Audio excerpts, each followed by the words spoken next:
New Thought Media Network.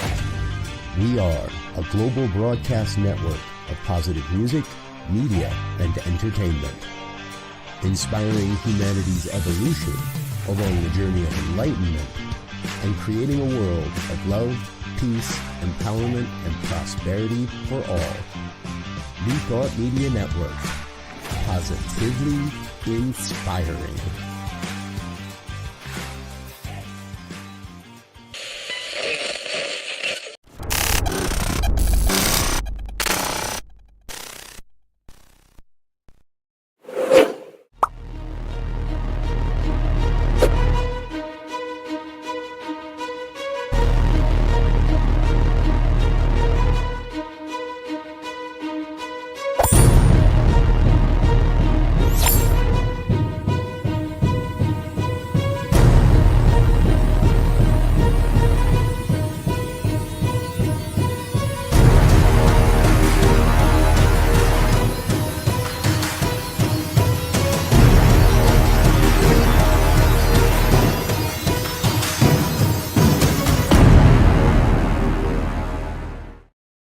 And hello again, dear ones. Dr. Robert with you here on a Friday night.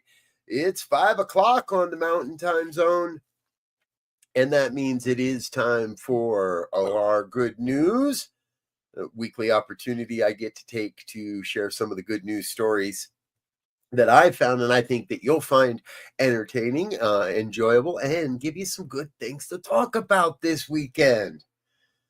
No need to focus on the doom and the gloom news. There's plenty of that. Let's focus in on the good news. And to open us up tonight, a story that what we've reported on somewhat in the past. This all happened last December.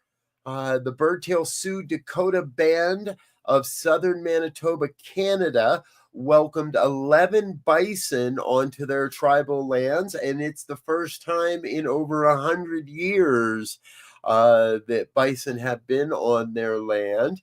This was a gift from the larger Sioux Valley Dakota Nation that also happens to be located in Manitoba. They gifted a mini herd, including a sacred white calf. We've reported on this station before of the white calf symbolism of fortune for tribes when times are bad.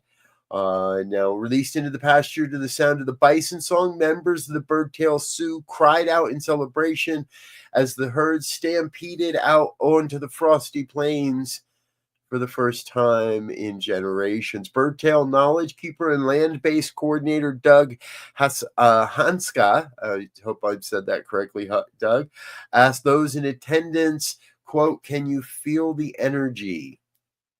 The significance of a white calf, gifted from another nation, no less, is great. The story goes that long ago, the prairie nations were starving as the buffalo had vanished. And a beautiful woman in white came to the Lakota tribe one day and taught them how all things on the earth are connected. When the lessons concluded, she transformed into a white buffalo calf and brought a massive herd of bison to the people, promising to return in that same form in times of need. And as we have reported, there have been a few white calves born to various tribes in the last several years. It is a time of need. I love how they called us to our oneness and the connectedness of everyone. Good news, good news, good news. Hey, folks, remember, we do get most of our good news stories over at thegoodnewsnetwork.org. Please feel free to visit them, give them some love and attention as they so greatly deserve. And we also get stories from over at sunnyskies.com. Another purveyor of good news into the world. All right, let's keep it going here tonight. Our next story comes to us from Slovenia. Turns out that out of a population of 2 million people, 11,000 of those are beekeepers. That's the highest per capita number of beekeepers in all of Europe. And Slovenia is one of the smaller Eastern European countries, but they lead the EU in good pollinator policy, conducting research through their vast beekeeper network, and creating legislation or best practices It's also watching that spread from country to country. Representatives explained that the nation's pastime and enterprise of beekeeping makes it easy to change people's attitudes around how pollinators are treated. Similar city capitals, Slovenia's capital was the founding city in the EU's Bee Path Cities network, which also now contains cities in Portugal, Poland, Romania, Greece, and Italy. Key to the initiative seeks to make room in urban areas for pollinator species, including those not limited to bees, in a citywide practice of delayed mowing. Now, we've reported on this also in the past. With 350 beekeepers within the city limits in 2020, the city authorities responded for public grassy areas that decided it would be best to wait until mowing until late June to help the pollinators. And we've heard that here in the U.S. as well. You can put off mowing in the spring. Who doesn't like that idea? To help with the bees, and it's proving itself true in Slovenia as well. I like that story. And hey, here's one that we've been following mostly because, Colorado has been my adopted home state of here of Colorado is in the forefront. However, recently, Wisconsin has become the final state in the U.S. to introduce some sort of right to repair law into their state legislature. So you've heard us talk about right to repair laws in the past. They have passed in New York, Minnesota, Colorado, California, Oregon. The other states are all, they have legislation pending or has been introduced. Wisconsin introduced their legislation this past week. A representative, Nathan Proctor, for a trade group said, Americans are fed up with all the ways in which manufacturers of everything from toasters to tractors frustrate or block repairs, and lawmakers are hearing that frustration and taking action. This is and they're looking at a number of different initiatives in how all these different things happen across all the various states. Overall, what we know is electronic waste is one of the largest sources of non-recyclable landfill waste, and we're hoping enough of these bills, these right to repair bills, pass that some of the millions of power strips, lamps, phones, computers, and televisions can be kept out of the ground. I'm reminded of the words of Marie Forleo, everything is figure-outable. And we can figure out how to repair just about anything if given the opportunity to make things right. Good news. The right to repair bills are moving forward. Folks, we're going to take a real quick break, let you learn a little bit more about some of what's happening around here at the New Thought Media Network and what some of our sponsors are doing. We're going to be right back in just a moment or so after these messages. Please hit the like, share, and subscribe buttons. Stay with us. We've got our hero of the week coming up tonight and more good news right after the break. We'll be right back after these messages. Are you passionate about media, storytelling, and making a difference? Welcome to New Thought Media Network, where your voice matters. We amplify diverse voices and share impactful stories. Join us in our mission. We are a nonprofit organization dedicated to creativity and community, looking for enthusiastic volunteers who want to be part of something bigger, learn, grow, and collaborate in various aspects of media production. Incredible support and camaraderie await you here. Your contributions will help us create powerful content that resonates with audiences and drives social change. Ready to make a difference? Visit our website www.ntmedia.org to learn more about volunteer opportunities and how you can get involved.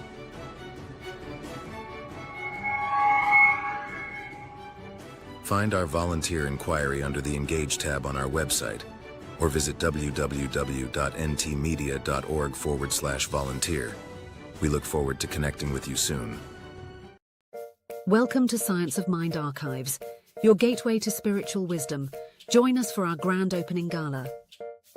Experience a weekend of inspiration. Enjoy a ribbon-cutting ceremony, a gala dinner and workshops, plus a labyrinth walk and town hall. Connect with a community of seekers. Explore spiritual teachings and resources. Find your path to personal growth. Join us from April 24th to 27th. Lodging options are still available. Visit our website www.scienceofmindarchives.com for more details. Please RSVP by March 15th. Featuring Reverend Jesse Jennings, musical inspirations with Karen Drucker, and the spirit of Ernest Holmes. Come celebrate our new home at Unity Village, Lee's Summit, Missouri, and please visit www.scienceofmindarchives.com. And we're back with more of the good news here on a Friday evening. I'm Dr. Robert. Thanks for joining us here on the New Thought Media Network. Our Friday evening look at some of the good news stories we found around the world. And please do consider joining us at the Science of Mind Archives grand opening in Unity Village. We're going to be there, New Thought Media Network. We'll have the cameras and personalities from around the network all hanging out and having a good time as part of the celebration of the Science of Mind Archives and their new home at Unity Village. Please consider joining us. If you'd like more information, just reach out. We'll make sure to get that to you. All right, back into the good news. I want to introduce you to Gordon Corderio. Gordon was behind bars for the last 30 years of a crime, convicted of a crime that he did not commit. He's pictured here visiting his mother's grave, who died of ALS just before he was arrested for the crime. Now, Corderio was freed based on advocacy from the Hawaiian Innocence Project, which seeks to free those wrongfully convicted by more closely examining the evidence of settled cases. Gordon stood for two different trials in 1994 for the murder of Tim Baisdell during a drug-related drug deal turned robbery on the island of Maui. The first ended in a hung jury, with only one juror voting to convict, and the second saw him convicted and sentenced to life without parole. Well, he believed that he was going to be exonerated, but having gone through two trials, you lose faith in the justice system. And to finally hear a judge say, "I'm vacating your convictions," that's when it hit him. The police botched this case from the beginning, according to sources, and turned the number one suspect into the state's star witness, resulting in a 30-year nightmare and miscarriage of justice for Gordon and his family. Again, according to lawyers. And then, according to court documents, followed by Corderio's attorney, seen by the state sought to prosecute Corderio, despite the 22-year-old having four alibis, by relying on four jailhouse informants, motivated by promises of reduced sentencing. The Innocence Project described this as you know what I mean, misconduct. Gordon has been released. The DNA profile of an unidentified person was found on the inside pocket of the victim's jeans, which, when combined with other DNA findings, put the possibility of Corderio's involvement squarely within reasonable doubt. Put the nightmare to end. He was freed in February 21st, just last week. Congratulations, Gordon. Glad you're home. And it's good to know we can fix them. We can fix things when we get them wrong. And I trust this is also how we start to get things right. And speaking of getting things right, I want to give a shout out to Bridget Watson. Bridget's the owner of a cafe where she first met Don, a homeless Army veteran. He had stopped by her cafe looking for cans and bottles to return for money. She quickly learned more about him, his past working as a truck driver, his love for dogs and plants, and the struggles he faced, including ongoing health issues and homelessness. Now, determined to give some amount of help, Bridget initially offered to hire Don, but his health issues made it impossible. Instead, what she found was another way. She paid for a motel stay and turned to social media to rally support. And the local response was overwhelming. Someone donated their coat, and then some hunting gloves, a hat, More gloves and scarves, masks, hygiene stuff. Watson told a local news agency everyone was stepping in. One generous local even offered Don an apartment for just $50 a month. Tell me where that happens in the United States. And another person volunteered to cover the rent for the remainder of this year. Everybody is beyond grateful, and Don is getting out of the cold. People helping people. A cafe owner helping a homeless veteran. Folks, it just starts with simple projects. People helping people. And as we move into the world and as we help each other, we may never know the impact we make through a kind act or a kind gesture. And this next story, wow, really exemplifies that for me. This all happened in a gym. An anonymous act of kindness turned an ordinary women's locker room into a wall of encouragement and inspiration. Someone left a Sharpie marker and a stack of Post-it notes near the mirror, and gym goers say what happened next was truly heartwarming. Women began sticking messages of empowerment and filling the mirror there, as you can see, with reminders. Among some of those, they say, "You are someone's reason to smile. You are loved. You are worthy. Keep showing up. Be kind to yourself. And only you are judging you." Each note became a small but powerful reminder that everyone is on their own journey and that a little encouragement can go a long, long way. Whoever started the simple but beautiful trend proved that even the tiniest acts of kindness can create a ripple effect in the world that can sometimes feel tough. In a world that does sometimes feel tough, we all could use a bit of this energy. Love to see this experience expand and grow around the world and around the country and everywhere we might go, to see a little bit more of this type of encouragement. All right, folks, I do need to take another break and let a couple more of our messages roll, but we're going to be back with our final segment, again, including our hero of the week, and you don't want to miss this one. We got some big heroes this week in the world that we've learned about. We'll be right back after these messages. More from the New Thought Media Network. New Thought Media Network proudly presents the 2025 Season for Nonviolence 64-day meditation series, January 30th through April 4th. Join us as we carry the vision of a world that works for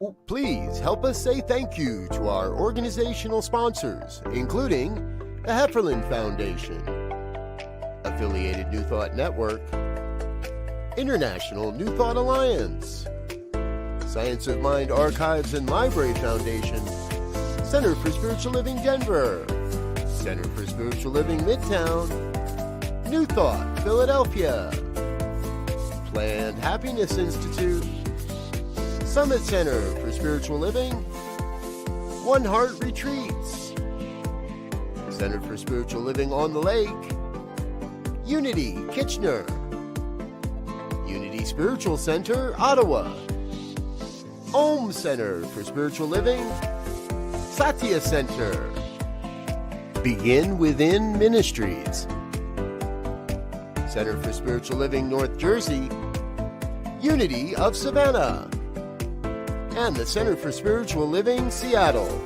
as well as all of our individual donors. Thank you for being part of the New Thought Media Network. Please like, share, and subscribe. New Thought Media Network, positively inspiring. Yes. Thank you to all of our organizational sponsors and individual donors. It's thanks to folks like you that we're able to share these mighty messages and this good news out into the world. If you'd like to become part of the New Thought Media Network financial family, please head on over to our website, ntmedia.org. Click on that donate button and learn more. All right, back into the good news. here on a Friday night. Our final segment is often, folks, around the heroes and the good people in the world. And for the second week in a row, we are going to focus and give the stage light to one of our furry friends for just a moment. Today's good news story comes from Pottsville, Pennsylvania. A family's week-long search for their missing golden retriever, Freddie, ended in a heartwarming reunion thanks to a kind-hearted hiker and their loyal dog. Colin Leiby, a wedding photographer and avid hiker, was trekking through the Sharp Mountains in Pottsville when his own dog, Bass, led him slightly off the trail. That's when Leiby spotted movement near a deep coal pit below, a gold tail flickering among the rocks. When he looked closer, Leiby realized it was Freddie, a 6-month-old golden retriever whose disappearance had captured the community's attention. The pup had fallen about 10 feet into the pit and was too exhausted to climb out on his own. A tear came to my eye, Libby said. I started calling his name, and he slowly got up and started walking toward us. Freddie attempted to scale the icy wall, and Libby reached down to help. Once safely on solid ground, the pup eagerly nuzzled and jumped on his rescuers, relieved to have finally been found. Libby offered him water, clipped on a spare leash, and guided him down the mountain. Bass walked faithfully by their side. Meanwhile, Freddie's owner, Pam and Joe, had been tirelessly searching since he went missing on February 17th. They'd mobilized their communities, distributed flyers, posted online pleas, and even brought in professional pet trackers with search dogs and thermal drones. As days passed and temperatures plummeted to single digits in the snow-covered region, their hope wavered, but they never gave up. And then just before dusk on Monday, they received the good news they had been praying for. He was just a little frantic, hungry, and confused, they said, but when Freddie got home, he started wiggling. Freddie had lost about 10 pounds during his ordeal, but he is home safe and recovering with his family, including his new best friend, 2-year-old golden retriever Harper. There's a big sigh of relief, and it's a neat lesson to not give up. Good news, good news. Puppy dogs are heroes for puppy dogs. Gotta love it, folks. And here's a twist on a story. We report often of people doing good deeds and good kind acts for people that are in resident and long-term care facilities. However, a story coming out of Warwick, England, is residents at the Leicester House Care Home in the United Kingdom turned everything around and took part in a very touching act of kindness. They knitted 40 teddy bears and gifted those to people in their community. The goal was to bring a little extra joy to strangers' lives. Now, each homemade bear came with a tag that said, "Please take me home, handmade with love from residents and staff at Leicester House." When the bears were handed out, the impact was immediate. Smiles lit up on children's faces, and heartfelt comments like "You've made my day" filled the air. This has been such a rewarding experience for both our residents and staff, the event manager at the care home said. Seeing the smiles on people's faces as they received their teddy bears was incredibly touching. Acts of kindness, no matter how small, can have a huge impact, and we're delighted to have been part of the initiative. The thoughtful project not only brought happiness to the recipients, but also gave the seniors a meaningful way to connect with their community. And as I share, a neat twist on a traditional story. Gotta love it. Hey, this next story, no way is this traditional. We want to introduce you. The young man you see on the right is Sean Moyer. That was when he was he was a senior in high school. And what's happening here, I'm sorry, I've lost the young lady's name, and I know it's in here somewhere, so we're going to find it. Elena Hershey. Elena was Sean's backup date to the prom in high school. And as does happen sometimes, they lost touch. 35 years later, it turns out that Moyer is in need of a liver transplant, and Elena had just been contemplating donating. And as you would have it, what I didn't know about liver donation now is if you find someone and they can donate, but does not match yours, they can make a donation and get you to the top of the list. And this is exactly what happened for Moyer and his prom date from 35 years earlier. Friends of a friend kept them, and they didn't realize how close they were to friends of a friend. And the whole story came together as someone was sharing with Elena of a man they knew, and she realized it was her old prom date.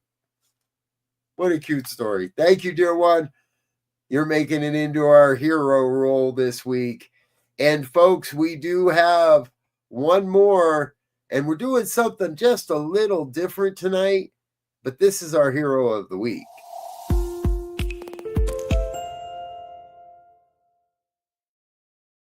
A pair of nonprofits have teamed up to zero out a medical balance for over 1,000 working families in the state of Maine.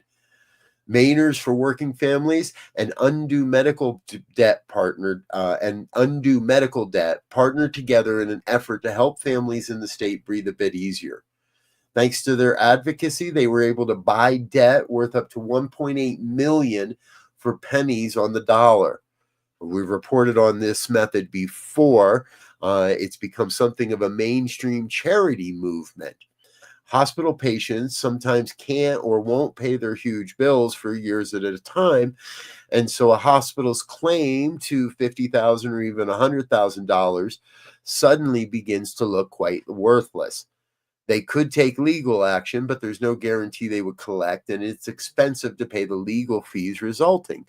So undue medical debt, once called RIP medical debt, comes into the picture and offers $5,000 in immediate payment to take that claim off their hands, essentially buying the debt for pennies on the dollar. The organization was founded by Wall Street investors in the wake of the Occupy Wall Street movement and has since wiped out over $14.8 billion in unpaid medical debt from thousands of Americans.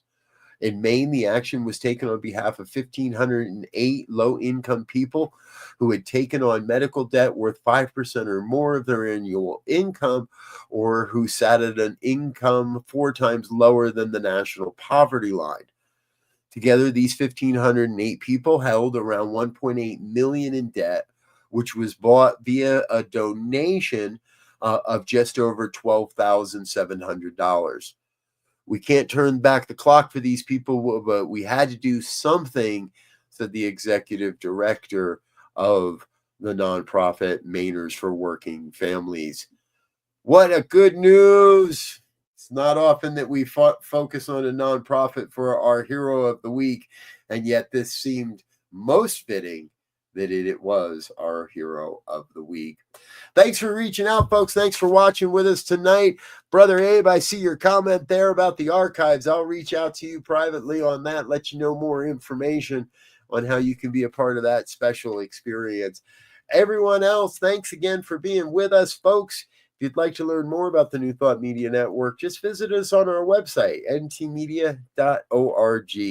And remember, coming up in just 30 minutes at the top of the hour, it's Reverend Michael Mangus in the Fireside Chat tonight with very special guest, Reverend Dr. Raymond Anderson on the Fireside Chat. Promises to be a toasty, warm fireside chat, if you know what I mean. So come right back and plan to join us at the top of the hour for that. It'll be a great time, I am sure.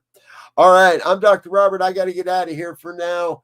We'll see you again soon, and we'll see you again through the airwaves. Until next time, I want to wish you peace and absolute richest blessings. Bye now.